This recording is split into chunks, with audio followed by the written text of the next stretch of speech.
Sabri enuanum adofo amotwa hia the London TV ni TV ka ho nyina. Sabri aso awrade ni se yemmema mo the mystery of mysteries, arcan of arcanorum. Ni entia awrade abse yembebo dawro na obi entie as it is written.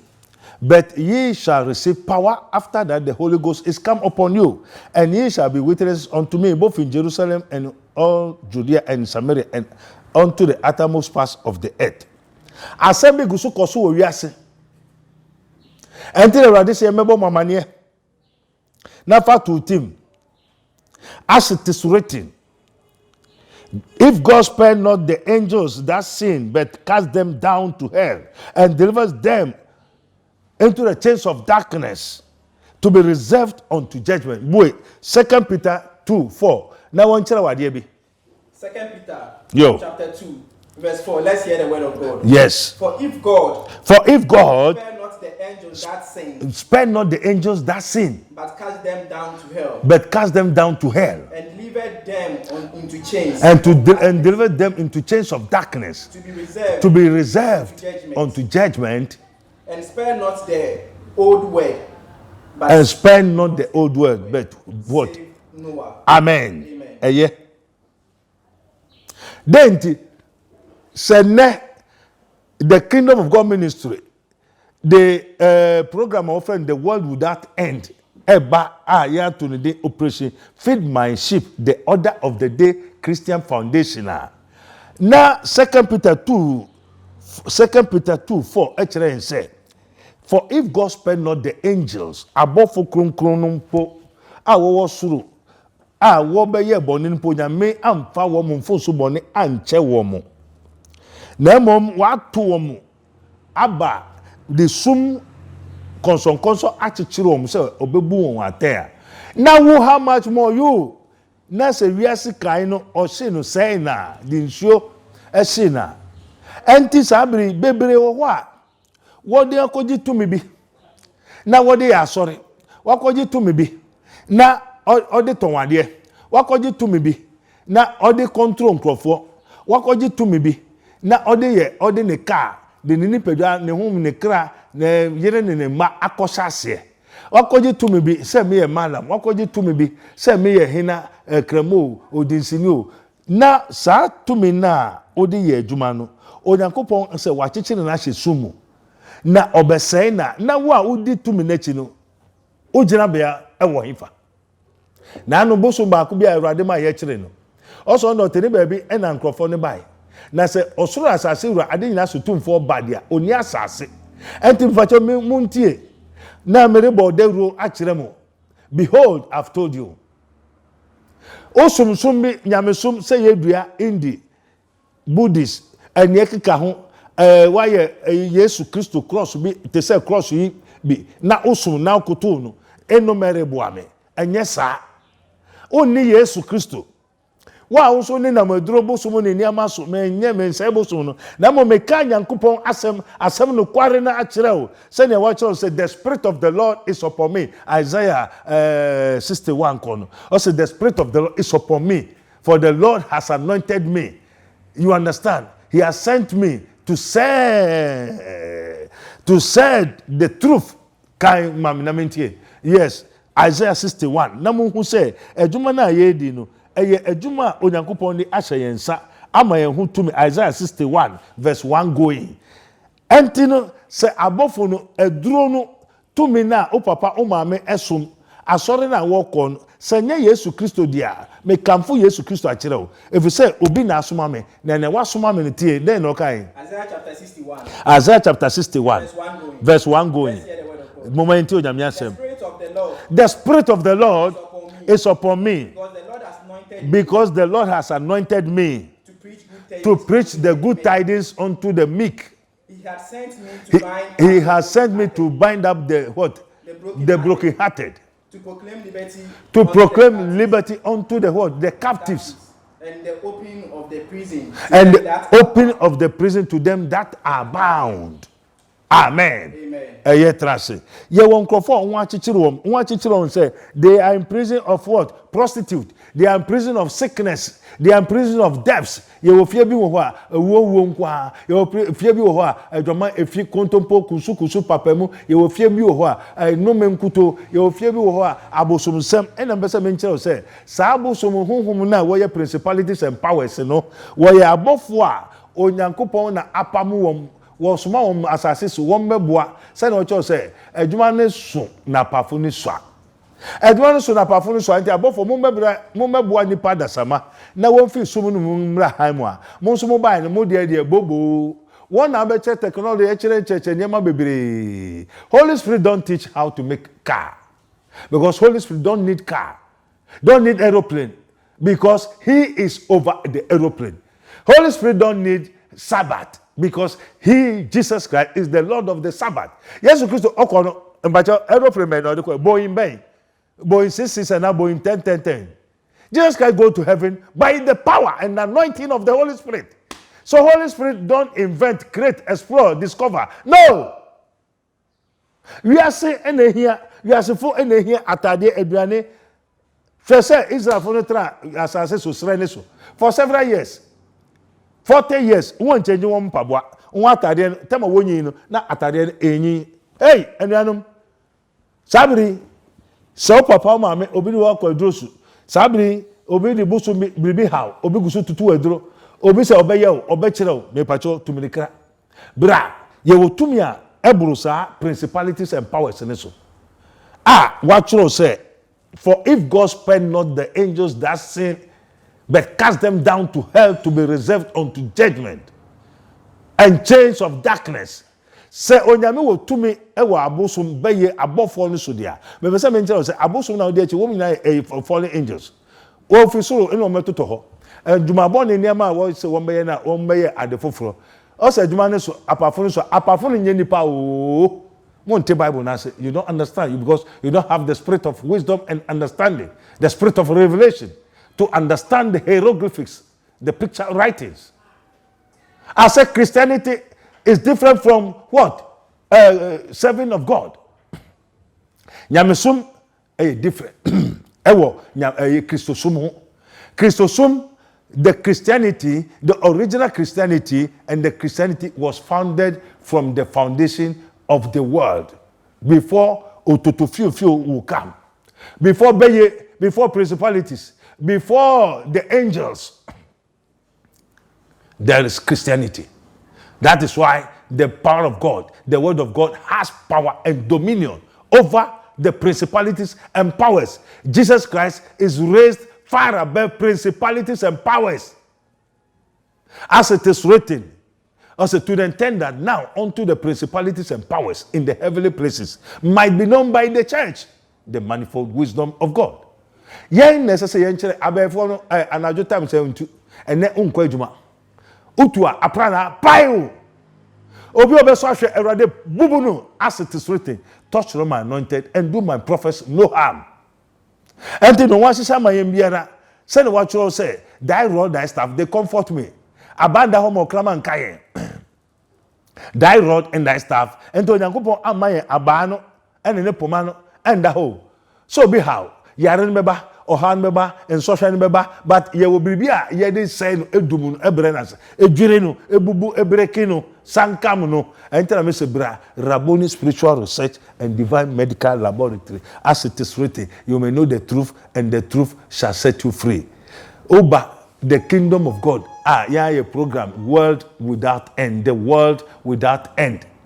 One my she say, young cast and panos operation feed my sheep. The order of the day Christian Foundation. And the Rabboni Spiritual Research and Divine Medical Laboratory. A spiritual hospital and Kasa. Yeah, according to Rabboni Spiritual Research, they say, yeah, the brewa. Soon, and no call doctor to doctor, hospital, over Bokasa, this kind of idea. As a year, they were the two on the coupon to Yakasa, and a ball and pie, Mania, Ubayari, according to the spiritual world, you know, Onyamia Mayako, Yati, Yenim, and the Yaka Wasem, no say. Witchcraft power is a very dangerous. Yo, Omanfo, Raboni Spiritual Hospital. Emma Abamu, Nyami Tumi, and that's what Raboni Spiritual Hospital was 0208 599576 and 0278 977215. At Raboni Spiritual Research and Divine Medical Laboratory, we stand for spiritual protection, healing, blessing, and total destiny restoration. Order for Sharaboni Spiritual and Healing Center, our London TV, every Monday, Ekosi Sunday, 12:30 p.m., Ekosi 1 o'clock p.m. Kayo, Saturdays, Yaboni 12:30 p.m., Ekosi 1 o'clock p.m. Yasambo every 4:30 p.m., Ekosi 5 o'clock p.m. Our London TV. And then one more UTS asemwe. Me pese men come for Yesu Christo nchiro na men kan chira wo se. Boso mene so no tene baby e na wo bai. Na wiase wura no asase wura badia oni asase obeje wo. Na se onyankopon abofo no mpo wama won ho anto won. Na wodo ho kose oboso omunumu. Na oboso ma betra mu. Wodo ho kose ogwan aponche ebeye honhomfi. Wodo ho kose abofo no mu. And sorry, baby, to me being one coaching on the assorted. Baby, question so if you walk for how Musu Obramania, walk for Nyama, if you say, to me, I say assorted, a principalities and powers. Or me, a what we call them fallen angels. And the fact to him, second Peter chapter 2, verse 4. And sorry, baby, they were what? A Nansea sorry. Nansea sorry, near a sorry, a home money.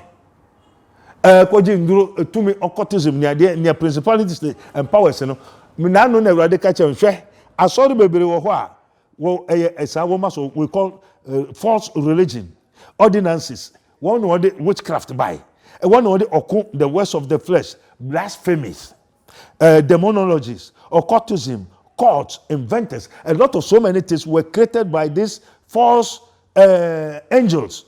Say no what your 2 Peter 2:4. Sign can be no muntie. 2 Peter yes. chapter 2, verse 4. Let's hear the word of God. Amen. For if God spare not the angels that sin, But for if God spare not the angels that sin, but cast them down to hell, and delivers them into chains of darkness, into the chains of darkness, to be reserved unto judgment. to be reserved unto judgment. Asa. Amen. Sa tumi na nipa ne ya sorry a woni what say nipa or the tumi na ya sorry. Bosumu sa nkrofo yi manam adroi na oye nyina emfi nyankopon enye Yesu Kristo na wonim mebese wo hu the source of your power unso a ukọ ba bi obi ama otumi no mebese menka nkire wo na wo hu na wonda ho so na wonde wo ho na wonso asori man wo ade wo mo ho na monka ja asori won ko ba bi wo mra obusum no spirit no fallen angel no principalities and powers no Onyankopon achechire wo mo sumu they have been what delivered unto chains of darkness to be reserved unto judgment. And then go for one spirit, one power, one to me, what they are sorry, we are near my invention, technology, what they are cast, what they are near my baby. They are the spirit of darkness, angels of darkness. And then the angel ne catch romuno, say be an angel or daddy or crama almost say or so for fast or man is and quasia, tell so for fast or man who said that angel is a dog, an angel of dog. Angel of darkness, angel of cows, nantwi mu, angel of what? Apotro. Emwa bebre, abofo bebre, nyama bebre. Na saa tumi na odo uhu akose na se oyere no ma wabusua de akose na se no saa tumi mpo ye chichi na ahye sumu. Ena Onyankopon ba be sei no bebubu na wa odo ho ato ne so no ogina bia wo hefa. Enter make am fu Yesu Kristo e kire wo say. For God so loved the world that he gave his only begotten son, that whosoever believes in him should not perish, but have everlasting life. And the animal adofo, wako baby, o yarenti, wechi, wako drus, wako manamo, eyampa, yenina Yakobi. Nanso se ehine pue, ma yehu. Entine sabiri bra, osi haino, enya, epue, haino, enya, Epue, I know, enya, epue, ogofo, rego, naba, onyame, refre, nema, Me say, I know, enya, eradi, epuwe. I know, enya, epuwe. I know, enya, epuwe. Ogofo, rego, naba, onyame, ofre, enema. Antino sabri, baby, I will be arano. Tumirika bra Yesu ho. I may say the Kingdom of God ministry is a ministry that was formed before the foundation of the world. Christianity is a God and his people, God and his children. God and his children. We are talking about the Christianity which has God. Yeka onyankopon wa safwa owo nyankopon owo tire na osan wo ba. Amen. Onyankopon ba na safu. Amen. Me say I know enya epuwe. I know enya epuwe. I know enya epuwe. Ogofo rego naba onyame erefre nima. And now papa mama wabusu emu pese woni ma me pese me nka kire say sa abofu ya onyame ato ho akire na wo ba kikire wa say wo mu no ebi wo wabusu emu eno ne witchcraft power yes above we principalities and powers and the umpo or say musu mfi ofem or how mfi futu ye wo nipa to mu kan wo Job 5:6 the book of Job 5:6 na mo say asem ni nyina ye kan ni nyina onyame so say ye mekan ni nyina e wo Bible mu what you say ni nyina e wo Bible mu entino Job 5:6 or say musu emfi fem or how mfi futu mu ye wo nipa to mu say jampentro enti meni wanka mehwehwe Awurade achi kwan Awurade a oya anwade a emu ni hwehwe bia Awurade a omanso to Awurade a ne hu ye hu na na doi doso enti sa principalities and powers ne bi hu asem na ogusu ka no wom ne sa abofo onyame esoma wom se wom sese wom ka asempa no emmo a adasama se na Yesu kan adwuma ne so apafo ne so a efe abofo no bedu fam a won kro no na mo wi mu kan tetene so na woni adware a ewo ho enti man ne dware a na abofo no na mo wi mu no hwehwe man ho ene efe woni man ne bedai ene de ohaw obre enti wom na kire se na wo bodwama wo ye forget wo tutu ni peduro wo ye sikeduro sa principalities and powers sa abofo na wo beka wiase no eno enti na Onyankopon se ye meka ho asem enti ye ka ho asem a ne ye dika and the woman too for to me be a best sorry so I didn't think I can want some. May the yes was that domino. May the Lord rebuke thee, Satan and his army and his warriors over our spirits, over our souls, over our body by the power and anointing of the Holy Spirit. As it for God did not give us the spirit of fear, but of power, love, and of sound mind. Take will abide. Well, yes, today no. Come on, me. Na muntie na hu se wabusu emu no ade bi ho asem bi ho come on me that asem and the wo fie ho Job chapter 5 verse 6 also there. Amen. Although muntie Job chapter 5 verse 6 kono. Also although afflictions cometh not forth, affliction does not come what? not forth of the dust, and foot not from the dust. Neither do troubles spring out of Neither do troubles spring out of the ground. Yet man is born into trouble. Man is born into trouble. As the sparkles fly upward, And would seek unto God. Yes. And unto God would I commit. Yes, unto God would I commit my cause. Into ohabia eye trase. Sa musu emfifem oham fim futumem. Ye wo nipa tu mu se jampendru. Enti o se many one ka mehwehwe Awurade achi kwan. Awurade a oya anwade a emu ni hwehwe bia. Enti sa abre ye wo tu mo opa umpo so sofo nka nkyere wo ye dia. Yendi ya spiritual research according to Rabboni Spiritual Research and Divine Medical Laboratory. Everyone Rabboni Spiritual Research and Divine Medical Laboratory. A spiritual hospital and kasa. According to Rabboni Spiritual Research, they say bebre kwa. Susum. And no go doctor to doctor, hospital to hospital. Over kasa na skana ide. Asa ye de wadi tumo na kupon tumi akasa. Ene bo mpai manye ya ubeyari. Efeni na ye. according to the spiritual world, you know, onyame amaye ko hu yate yenim ene ye ka ho asem no say witchcraft power is a very dangerous. Yo, Omanfo, Rabboni Spiritual Hospital. Emma abamu. Nyame tumi no, eda so ye du. Rabboni Spiritual Hospital was 0208 599 and 0278 977215. At Rabboni Spiritual Research and Divine Medical Laboratory, we stand for spiritual protection, healing, blessing, and total destiny restoration. Order for Sharaboni Spiritual and Healing Center our London TV every Monday ekosi Sunday 12:30 p.m. ekosi 1 o'clock p.m. Kayo Saturdays yaboni 12:30 p.m. ekosi 1 o'clock p.m. Yasambo every 4:30 p.m. ekosi 5 o'clock p.m. our London TV. No friend obey for. Say what say, thou shalt not suffer a witch to live.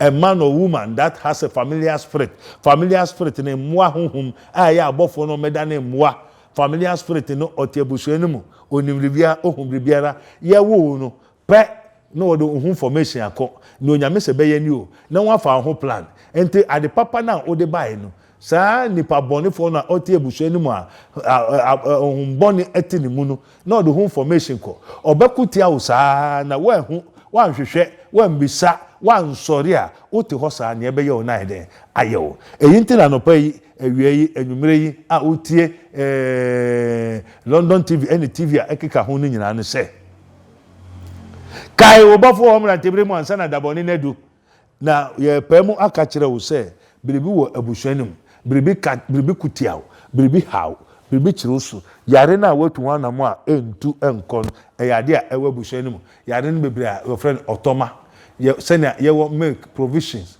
ye toto niama na ye ton niama no saa na provisions no ete say store anwa ye no saa na yare nso ewo ho a wo tonton yare bebre wo ho ye boni ade be chien wo ha yare biara eye yare ena yare bia so ye saa principalities and powers honhomfi honhomboni a wo tete nipa mu enti no Yesu Kristo efre suafo no Matthew 10 verse 1 going tie onyame asem say ye papa anka Yesu nka nkyerɛ sɛ won tutu na won sayare enti saa nkrofo nyina bosom yare ade bia enye Yesu Kristo bia me pese me nka nkyerɛ sɛ yare te sɛ na no mekɔ baabi me ho akyere me papa obeye den waboa ye fi abrochiri ye petumi ye pemwa ye bibia enye ye papa no kɔfrɛ bosom na sɛ na bosom ne emumu na okonfo no ekasa